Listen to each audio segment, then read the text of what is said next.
പ്രത്യേക വിമാനം നെടുമ്പാശ്ശേരിയിൽ ലാൻഡ് ചെയ്യുക ഏതാണ്ട് 10:30-ായിരിക്കുമെന്നുള്ള ഏറ്റവും പുതിയ വിവരങ്ങളാണ് വരുന്നത്. നേരത്തെ 9 മണിയാകുമെന്ന് അറിയിച്ചിരുന്നെങ്കിലും കൂടുതൽ സമയം വൈകുന്നു എന്നുള്ളൊരു വാർത്തകൾ തന്നെയാണ് ഈ നിമിഷത്തിൽ വരുന്നത്. ഇന്നലെ അവിടെ കുവൈത്തിൽ നിന്ന് 3:30 പുറപ്പെട്ടു എന്നുള്ളൊരു വാർത്തകൾ ഉണ്ടായിരുന്നു. അവിടെ പുലർച്ചെ 3:30 പുറപ്പെട്ടു എന്നുള്ള വാർത്തകൾ ഉണ്ടായിരുന്നു.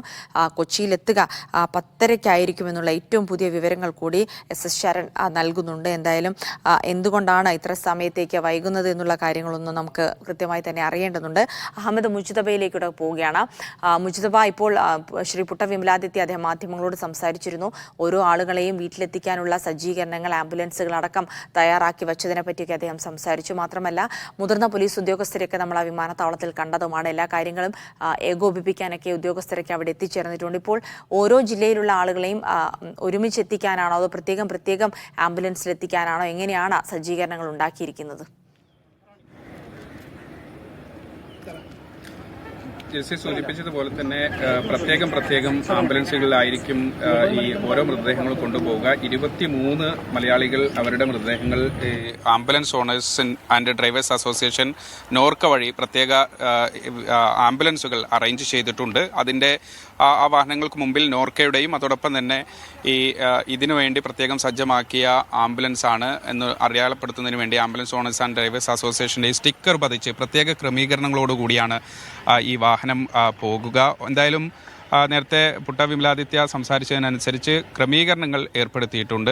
10:30 മണിയോടുകൂടി വിമാനം എത്തും. അതിനുശേഷം പിന്നീട് ഈ മുഖ്യമന്ത്രിയും മന്ത്രി കെ രാജനും അതോടൊപ്പം തന്നെ പി രാജീവും ഉൾപ്പെടെയുള്ള ആളുകൾ ഈ മൃതദേഹം ഏറ്റുവാങ്ങിയതിനു ശേഷം ആദരാഞ്ജലികൾ അർപ്പിച്ചതിന് ശേഷമായിരിക്കും പ്രത്യേകം ക്രമീകരിച്ച് ഈ ആംബുലൻസുകളിലേക്ക് മാറ്റുക. റോഡ് മാർഗം തന്നെ അതത് പ്രദേശങ്ങളിലേക്ക് കൊണ്ടുപോവുകയും ചെയ്യും. എന്തായാലും തമിഴ്നാട്ടിൽ നിന്നുള്ള 7 ആംബുലൻസുകൾ രാവിലെ തന്നെ വിമാനത്താവളത്തിനകത്ത് കയറി പ്രവേശിച്ചിട്ടുണ്ട്. അവർക്ക് അതിനുവേണ്ട ക്രമീകരണങ്ങളുണ്ട്.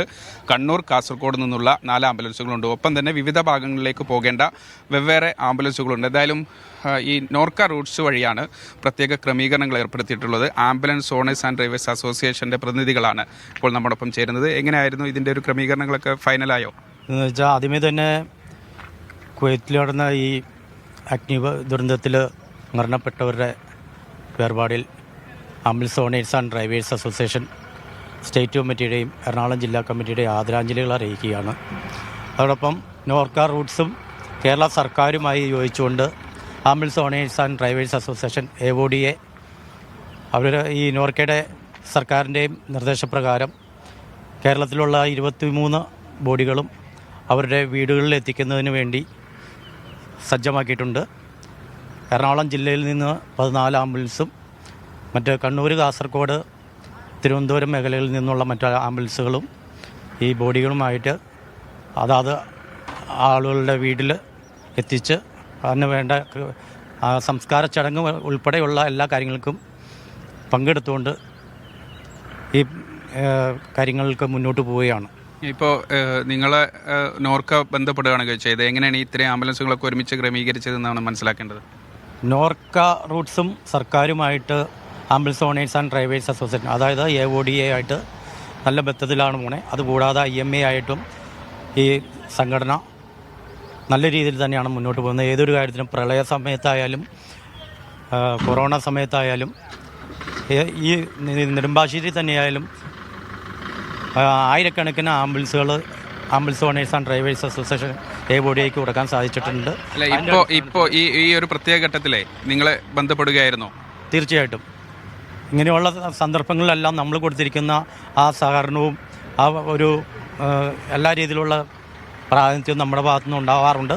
അതുകൊണ്ട് തന്നെ ഈ തവണയും ഇങ്ങനെ ഒരു ദുരന്തമുണ്ടായപ്പോൾ ആദ്യമേ ആംബുലൻസ് ഓണേഴ്സ് ആൻഡ് ഡ്രൈവേഴ്സ് അസോസിയേഷൻ്റെ ഭാരവാഹികളായ ഷാജുദ്ദീൻ ചെറുക്കലിനെ, സ്റ്റേറ്റ് സെക്രട്ടറി ഷാജുദ്ദീൻ ചെറുക്കലിനെയൊക്കെ ബന്ധപ്പെട്ട് തിരുവനന്തപുരത്ത് നിന്ന് ബന്ധപ്പെട്ട് അതിൻ്റെ അടിസ്ഥാനത്തിലാണ് നമുക്ക് ഇന്നലെ ഒരു 10 മണിയോടുകൂടി തന്നെ ഇത്രയും ആംബുലൻസുകൾ രാത്രി 10 മണിക്ക് തന്നെയാണ് അറേഞ്ച്മെൻറ്റ് ചെയ്തത്. എറണാകുളം ജില്ലയുടെ സെക്രട്ടറിയായി എന്നെ അറിയിച്ചതോടുകൂടി അപ്പോൾ 14 ആംബുലൻസ് എറണാകുളം ജില്ലയിൽ നിന്നും നമുക്കിവിടെ എത്തിക്കാൻ സാധിച്ചിട്ടുണ്ട്. എന്തായാലും ജിൽസി 14 ആംബുലൻസുകൾ എറണാകുളത്ത് നിന്ന് അറേഞ്ച് ചെയ്തിട്ടുണ്ട്. അതോടൊപ്പം തന്നെ നേരത്തെ സൂചിപ്പിച്ചതുപോലെ കണ്ണൂർ, കാസർഗോഡ്, തൃശ്ശൂർ ഉൾപ്പെടെയുള്ള മേഖലകളിൽ നിന്നുള്ള ആംബുലൻസ് ഉണ്ട്. നേരത്തെ പറഞ്ഞതുപോലെ 7 തമിഴ്നാടിൻ്റെ ആംബുലൻസുകൾ അങ്ങേ അറ്റത്ത് അത് വേറെ തന്നെ ക്രമീകരണം ഏർപ്പെടുത്തി അവിടെ പാർക്ക് ചെയ്തിട്ടുണ്ട്. എന്തായാലും ഈ ദൃശ്യങ്ങളിലേക്ക് വന്നാൽ നോർക്ക റൂട്ട്സിൻ്റെയും അതോടൊപ്പം തന്നെ ഈ ആംബുലൻസിൻ്റെയും ഒക്കെ പ്രത്യേക സ്റ്റിക്കർ പതിച്ചുകൊണ്ടാണ് ഈ വാഹനങ്ങൾ പോവുക. എന്തായാലും വിപുലമായ ക്രമീകരണങ്ങൾ ഏർപ്പെടുത്തിയിരിക്കുന്നു. ഈ വിമാനം ലാൻഡ് ചെയ്താൽ സ്വാഭാവികമായും പിന്നീട് മുഖ്യമന്ത്രിയും റവന്യൂ മന്ത്രി രാജനും പി രാജീവും ഉൾപ്പെടെയുള്ള ആളുകളായിരിക്കും ഇത് ഏറ്റുവാങ്ങുക. മുഖ്യമന്ത്രി എന്തായാലും ഔദ്യോഗികമായി തന്നെ മൃതദേഹങ്ങൾ ഏറ്റുവാങ്ങി ആദരാഞ്ജലികൾ അർപ്പിക്കും. അതിനുശേഷമായിരിക്കും പിന്നീട് ആംബുലൻസിലേക്ക് എത്തിക്കുക. എന്തായാലും പോലീസിൻ്റെയും ജില്ലാ ഭരണകൂടത്തിൻ്റെയും പ്രത്യേക ക്രമീകരണങ്ങളുണ്ട്. എറണാകുളം ജില്ലാ കളക്ടർക്കാണ് NSK ഉമേഷിനാണ് ഇതിൻ്റെ മൊത്തത്തിലുള്ള ഒരു ഏകോപന ചുമതല. അതിനുശേഷം പിന്നീട് അതത് ജില്ലാ മജിസ്ട്രേറ്റുമാർ, കളക്ടറേറ്റ് സ്റ്റാഫ് ഉൾപ്പെടെയുള്ള ആളുകൾ, റവന്യൂ സ്റ്റാഫുകൾ ഉൾപ്പെടെ ഓരോ ജില്ലകളിലേക്കും പോകേണ്ട ആംബുലൻസുകൾ, അതിന് വേണ്ട ക്രമീകരണങ്ങൾ, മൃതദേഹങ്ങൾ ഏറ്റുവാങ്ങി അതോടൊപ്പം അനുഗമിക്കുന്നതുൾപ്പെടെ ആ മൃതദേഹങ്ങൾ അവരുടെ നാടുകളിലേക്ക് എത്തിച്ച് അത് പ്രത്യേകമായി സംസ്കരിച്ച് ഉൾപ്പെടെയുള്ള സംസ്കാര ചടങ്ങുകൾ ഉൾപ്പെടെ പൂർണ്ണമായും പങ്കെടുത്ത് മുഴുവൻ ക്രമീകരണങ്ങളും ഏർപ്പെടുത്തണമെന്ന് ഇന്നലെ തന്നെ സംസ്ഥാന ഭരണകൂടം കൃത്യമായ നിർദ്ദേശം നൽകിയിട്ടുണ്ട്. അതിൻ്റെ അടിസ്ഥാനത്തിൽ അത്തരത്തിലുള്ള ക്രമീകരണങ്ങൾ എല്ലാ അതത് ജില്ലകളിലെ വേണ്ടപ്പെട്ട മജിസ്ട്രേറ്റുമാരും ജില്ലാ മജിസ്ട്രേറ്റുമാരുടെ നേതൃത്വത്തിൽ ഒരുവിധത്തിലുള്ള എല്ലാ സൗകര്യങ്ങളും അവിടെ ഒരുക്കിയിട്ടുണ്ട്. ജില്ലാ ഭരണകൂടം അതത് ജില്ലകളിലേക്കുള്ള ആളുകളെ കൊണ്ടുപോകാനുള്ള സൗകര്യങ്ങൾ നോർക്ക റൂട്ട്സുമായി ഒപ്പം തന്നെ ഈ ആംബുലൻസ് അസോസിയേഷനുമായൊക്കെ ബന്ധപ്പെട്ടുകൊണ്ടുള്ള വിപുലമായ സൗകര്യങ്ങൾ ഏർപ്പെടുത്തിയിട്ടുണ്ട്.